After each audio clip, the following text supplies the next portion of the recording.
what I learned from starting this process was that Hades doesn't necessarily mean hell. In fact, it's just the extension afterlife. So say there was no heaven in Greek mythology, that was just the underworld. So once you died in real life, you went to the underworld and Hades was considered your god. So I think that's a great association to make, that it wasn't necessarily hell. So, yeah, well, Hades, I think of Hades as a bit of a trickster, because in the Greek mythology, he tricked Persephone into staying in Hades with him. And so my take on it is he's a bit of a trickster. He's smooth and coy and sly. So just something to think about there.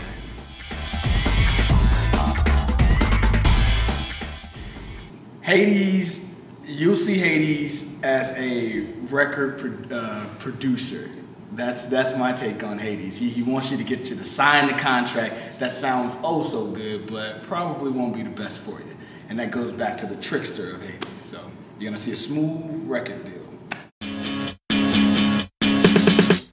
What a waste! Orpheus has two kind of different stories, and one of them places him as the son of a god, Apollo, who was the sun god in Greek times, and also worshipped for his musical abilities, which Orpheus does adopt and becomes, as a demigod, a great poet and musician playing the lyre, which is the symbol that Apollo is often seen if you see statues and vases and things from Grecian time. What would you do you know? A demigod would be a half god, that is, one parent would be a god and the other parent would be a mortal. Orpheus is played as an emo goth kind of punk that is very emotional, very introspective, and loves his present muse Eurydice, but doesn't have the tools to really express himself socially. So he breaks into song from time to time, and he's all in black, and he's moody, and throws fits over the smallest things, you know.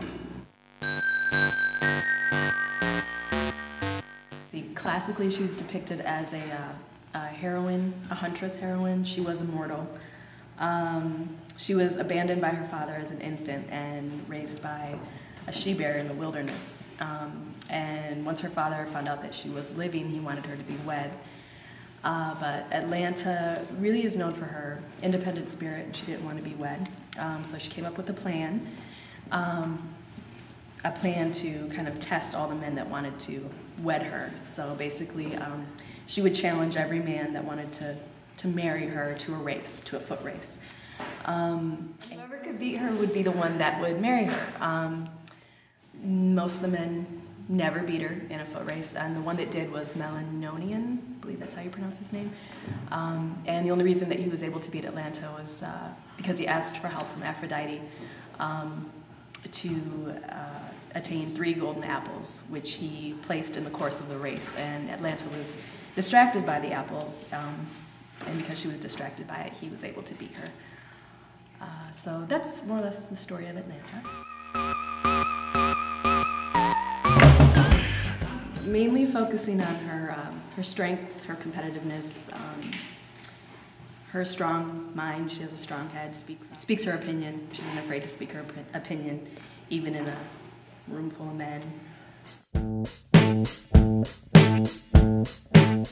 Well, Hercules is a pretty popular mythological character. He, of course, is the son of Zeus, and he's half god, half mortal, making him a demigod.